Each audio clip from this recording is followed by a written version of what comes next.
ஆண்டவராகிய இயேசு கிறிஸ்துவின் நாமம் மகிமைப்படுவதாக. இந்த 1782வது காலை மன்னா செய்தி மூலமாக உங்களை சந்திப்பதில் மிக்க மகிழ்ச்சி அடைகிறேன். தேவனாகிய கர்த்தர் இந்த இரவு முழுதும் பாதுகாத்து அற்புதமாக 2வது மாதம் 13ஆம் தேதி வியாழக்கிழமை அன்று இந்த காலை மன்னா செய்தி மூலமாக சந்திக்க கொடுத்த கிருபைக்காக தேவனை ஸ்தோத்திரிக்கிறேன். ஒவ்வொரு நாளும் இந்த காலை மன்னாவை பார்த்து நீங்கள் ஆசீர்வதிக்கப்படுறீங்க. தேவன் எனக்கு என்ன பேசுவார் என்று சொல்லி எதிர்பார்ப்போடு இருக்கிறீங்க. தேவன் பேசுகிற வார்த்தைக்கு செவி கொடுப்போம், கீழ்ப்படிவோம், அர்ப்பணிப்போம். தேவன் நம்மை ஆசீர்வதிப்பாராக. இந்த நாளிலும் நாம் யாருக்காக எதற்காக ஜெபிக்க வேண்டும் என்று சொன்னால், சரீர ரீதியாய் பலவீனப்பட்டு சூழ்நிலை நிமித்தமாய் சரீரத்துல பலவீனத்தோடு இருக்கிற ஒவ்வொரு மக்களுக்காக ஜெபிக்க வேண்டும். தேவன் அவங்களுக்கு பரிபூரண ஆரோக்கியத்தையும் சமாதானத்தையும் தீர்க்காயுசத்தையும் கொடுக்கும்படியாக ஜெபிப்போம். தேவன் சரீர சுகத்தை கொடுப்பாராக, பாதுகாப்பை கட்டிடுவாராக. இந்த காலை மன்னா ஆதாரத்துக்காக எடுத்துக்கொண்ட வேதவசனம் எசேக்கியேல் தீர்க்க தரிசனத்தின் புஸ்தகம் 18ஆம் அதிகாரம் 24ஆம் வசனம். நீதிமான் தன் நீதியை விட்டு விலகி அநீதி செய்து துன்மார்க்கன் செய்கிற சகல அருவருப்புகளின்படியையும் செய்வானாகில் அவன் பிழைப்பானோ? அவன் செய்த அவனுடைய எல்லா நீதிகளும் நினைக்கப்படுவதில்லை. அவன் செய்த தன் துரோகத்திலையும் அவன் செய்த தன் பாவத்திலையும் சாவான். எனக்கு பிரியமான கர்த்தருடைய பிள்ளைகளே, அன்பார்ந்த தேவ ஊழியர்களே, அருமையான நண்பர்களே, இங்கே நீதிமானின் துரோகத்தை பற்றி பார்க்கிறோம். தேவனுக்கு ஒரு நாளும் துரோகம் பண்ணக்கூடாது. இயேசுவை அறியாமல் வாழ்ந்த நம்மை தேவனுடைய பிள்ளையாய் மாற்றி நீதிமான் என்ற பெயரை கொடுத்து அவர் நம்மை வாழ வைத்துக் கொண்டிருக்கிறார். சிலருடைய வாழ்க்கையில பார்த்தீங்கன்னா பின்மாற்றமான ஜீவியம் பண்ணுவாங்க. துன்மார்க்கர்கள் செய்கிற அருவருப்புகளின்படி பாவங்களின்படி இயேசுவை ஏற்றுக்கொண்டவர்கள் நீதிமான் என்று சொல்கிறவர்கள் துன்மார்க்கனை போல ஜீவிப்பார்கள்.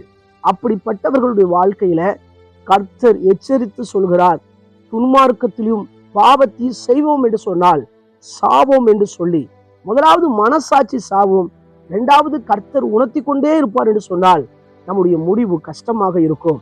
எனவே நீதிமான் தன் நீதியை விட்டு விலகக்கூடாது. தேவன் இந்த பைபிள்ல சொல்லப்பட்டிருக்கிற கட்டளையின்படி நீங்களும் நானும் ஜீவிக்கத்தான் நம்முடைய ஆயுசு நாட்களை பெருக்கி கொண்டிருக்கிறார். அவர் வாழ வைத்துக் கொண்டிருக்கிறார். ஆனால் துன்மார்க்கர்களைப் போல நாம் ஜீவிப்போம் என்று சொன்னால் அது ஒரு கடினமாக இருக்கும். இயேசு வரப்போகிறார். எனவே தேவனுக்கு விரோதமாக துரோகமும் பாவமும் செய்யக்கூடாது. இந்த உலகத்துல நம்ம சுற்றி அநியாயமான அருவருப்புகள், அநேக பிரச்சனைகள் நடந்து கொண்டு இருக்கிறது. எனவே அவர்களைப் போல நாம் ஜீவிப்போம் என்று சொன்னால் நம்முடைய வாழ்க்கை கடினமாக மாறும். எனவே நீதிமான் தன் நீதியிலே செய்ய வேண்டும். தேவனுடைய வழியை கை கொண்டு நடக்க வேண்டும். தேவனுக்காக ஏதாவது காரியத்தை செய்ய வேண்டும். சில விசுவாச மக்களை பார்த்தீங்கன்னா ரட்சிக்கப்பட்டு சபைக்கு வந்து கொண்டு இருப்பாங்க, ஆண்டுடைய பிள்ளையை போல இருப்பாங்க. ஆனால் காலப்போக்கில் பார்த்தீங்கன்னா அவங்க ஒரு பின்மாற்றக்காரர்களை போல தேவனுக்கு பிடிக்காத ஒரு சுபாவம், ஒரு வாழ்க்கை அவங்களுக்குள்ள காணப்படும். ஆனால் தேவன் இரக்கம் உள்ளவர் தான், தேவன் அன்புள்ளவர் தான். ஆனால் அதுக்கும் ஒரு எல்கை உண்டு. அதுவரை அவர் பொறுத்து கொண்டே இருப்பார். எனவே நம்முடைய வாழ்க்கையில அப்படி யாராவது தேவனை அறிந்து பின்மாற்றல போயிருந்தால் நமக்கு தெரிந்தால் அவர்களுக்கு தேவனுடைய அன்பை மறுபடி சொல்லி அந்த நீதிமான் என்ற பெயரை காப்பாற்ற நாம் அவர்களுக்கு உதவி செய்வோம். தேவன் சொல்கிற வார்த்தையை தைரியமாய் சொல்லுவோம். வாழ்கிற வாழ்க்கை ஒரே வாழ்க்கை, அது கர்த்தருக்காய் வாழ வேண்டும். தேவனுடைய கட்டளையை பின்பற்றி நடக்க வேண்டும். ஒரு நாளும் தன்னை படைத்த ஆண்டவருக்கு துரோகம் செய்யக்கூடாது. அவருடைய பிள்ளையாய் வாழ அர்ப்பணிப்போம். தேவனுடைய நாமம் தூஷிக்கப்படாதபடி வாழ்வோம். தேவன் நம்மை ஆசீர்வதிப்பாராக. கண்களை மூடி ஜெபிக்கலாம். எங்களை நேசிக்கிற சர்வ வல்லமுள்ள தேவனே, இந்த வேலைக்காக வருகிறோம். தொடர்ந்து உங்களுடைய அடிச்சுவடுகளை பின்பற்றி நடக்க கர்த்தர் உதவி செய்யுங்க. ஒரு நாளும் உங்களுடைய வேதத்துக்கு புறம்பாய் ஆண்டவரே ஸ்தோத்திரம், உங்களுடைய நாமம் தூஷிக்கப்படுற அளவுக்கு துன்மார்க்கர்களினுடைய அருவருப்பு எங்களுக்குள்ளாக காணப்படக்கூடாது. எங்களை சுற்றிலும் நாங்கள் ஆண்டவர் ஸ்தோத்திரம் எங்களை பாதுகாத்துக் கொள்ள உங்களுடைய இரக்கத்தை கட்டளையிடுவேன் ஜெபிக்கிறேன்.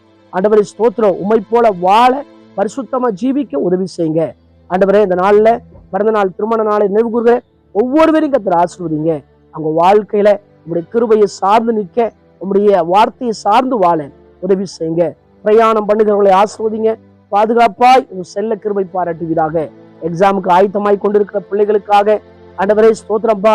எக்ஸாம் நடைபெற்றுக் கொண்டிருக்கிற பிள்ளைகளுக்காக ஜெபிக்கிறோம். தொடர்ந்து அவர்களுக்கு ஞானத்தையும் தைரியத்தையும் புத்தியையும் கர்த்தர் கொடுப்பீராக. எல்லாவற்றிலும் ஆயத்தப்பட உதவி செய்யுங்க.